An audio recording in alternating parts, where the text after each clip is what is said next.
La situation au Congo n'est pas du tout comprise par les médias occidentaux. C'est assez pédant, c'est assez prétentieux de le dire. Mon pays, vu de l'Europe, donne une toute autre image. En fait, l'Europe agit comme un miroir, ce qu'on appelle l'effet miroir.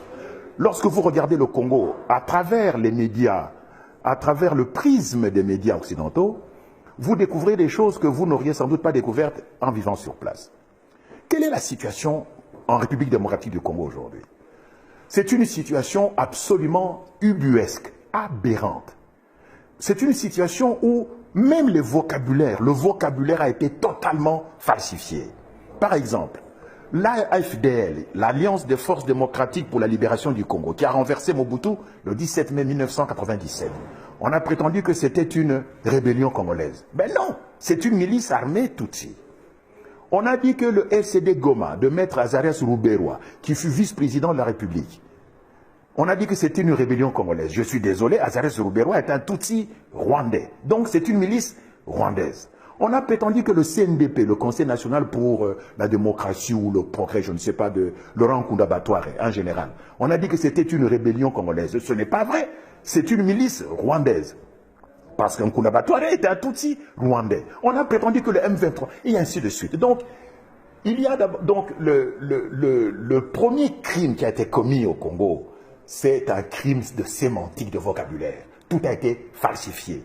Et cela a été falsifié de façon délibérée. Pourquoi?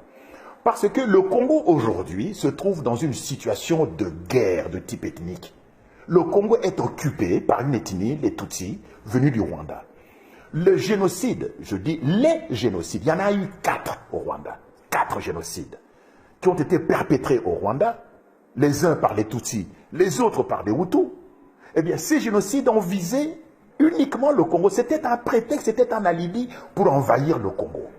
Tant et si bien qu'aujourd'hui, le chef d'État congolais, Joseph Kabila, de son vrai nom Hippolyte Kanambe, est un Tutsi rwandais. Il a mis les pieds pour la première fois à Kinshasa le 17 mai 1997. Et quand il est arrivé, c'était comme exactement un immigré clandestin.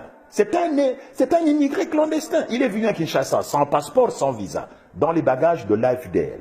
Et quand il est arrivé, il ne parlait pas le lingala, il ne parlait pas le français, il ne parlait pas le chiluba, et il s'exprimait en swahili, mais le swahili de Tanzanie, où il a vécu, où il est né apparemment.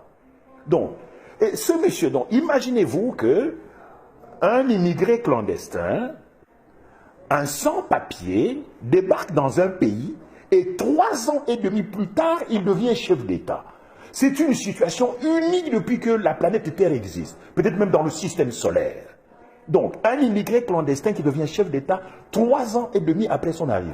Ça ne s'est jamais vu dans le monde. Voilà la situation dans laquelle se trouve le Congo.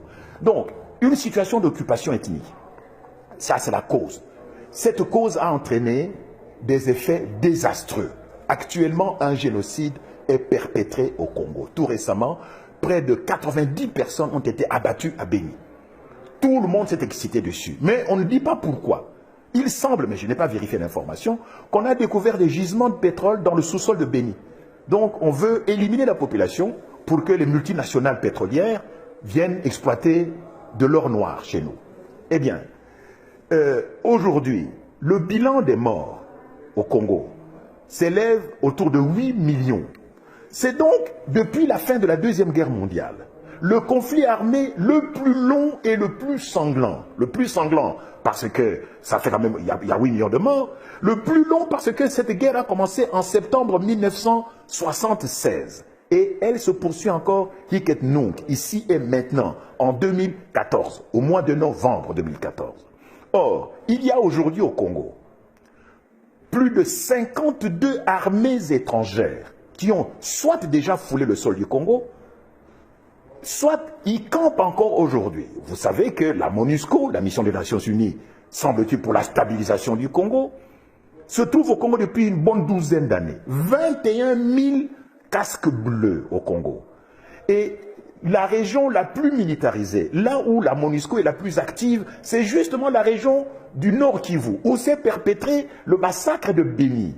Alors je me pose la question, que fait la MONUSCO? Contre qui se bat-elle? Ne me dites pas que la MONUSCO qui a des drones, qui a des chars d'assaut, des hélicoptères de combat, va se battre contre des minables petites milices Tutsis qui ne comptent même pas 5000 personnes, alors que la MONUSCO compte à peu près 21 000 personnes, n'est-ce pas? Et dans la MONUSCO, aujourd'hui, vous avez même les troupes du Malawi, de Tanzanie, d'Afrique du Sud. Vous savez que la France a envoyé, a dépêché l'opération Artemis pour aller chasser un rebelle, cette fois-ci un vrai rebelle congolais, Thomas Lubanga, dans le district de l'Ituri. Vous savez que les Américains maintiennent au Congo une force qui s'appelle l'Africom, la force de stabilisation du Congo. Vous savez que les Angolais, les Namibiens, les Zimbabwéens, les Tchadiens sont présents au Congo, où ils y ont été. En tout, 52 troupes étrangères qui ont marché au Congo, qui ont campé au Congo. Donc, c'est ce que les stratèges militaires américains appellent la première guerre mondiale africaine. Donc, la première guerre mondiale africaine se déroule au Congo, mais les médias n'en parlent pas. Je suis désolé, je regarde TF1, je regarde France 2, je regarde les chaînes belges, je regarde CNN, je regarde France 24. À aucun moment, les journalistes ou les correspondants de presse qui sont sur le terrain, les envoyés spéciaux, les agences, les envoyés des agences de presse, comme Reuters, UPI, Associated Press, aucun de ces journalistes n'a jamais souligné cette dimension de guerre ethnique et cette dimension de première guerre mondiale africaine. Et finalement, la guerre prendra fin au Congo lorsque les Tutsis débarrasseront le plancher. Il n'y a pas de Tutsis congolais. Il n'y a pas de Tutsis congolais parce que le Tutsi n'est pas une langue parlée au Congo. Pour ceux qui connaissent un tant soit peu la République démocratique du Congo, la façon dont ce pays est né le 26 février 1885 à Berlin, dans le bureau de Mme Angela Merkel, la chancelière allemande, c'est là où le Congo est né le 26 février 1885, il y a 129 ans. Pour ceux qui connaissent un peu l'histoire du pays, de ce pays-là, ils savent que Léopold II n'a jamais mis les pieds au Rwanda, que le Rwanda fut une colonie allemande jusqu'en 1919, c'est-à-dire après la défaite de l'Allemagne, après la Première Guerre mondiale, que de ce fait, Léopold II ne pouvait pas prendre un territoire de l'Allemagne, n'est-ce pas? Donc, il n'y a pas de Tutsi congolais parce que le Tutsi n'est pas une langue parlée au Congo. Tous les Congolais d'origine appartiennent à des ethnies dont la langue est la même que le nom que porte l'ethnie. Par exemple, moi, je suis Yansi. Eh bien, le Kiyansi, ce n'est pas seulement une communauté ethnique, c'est une terre et c'est une langue. C'est la même chose avec les Baluba, avec les Nande, les Bashi, les Houndé, les Tetela, les Songé.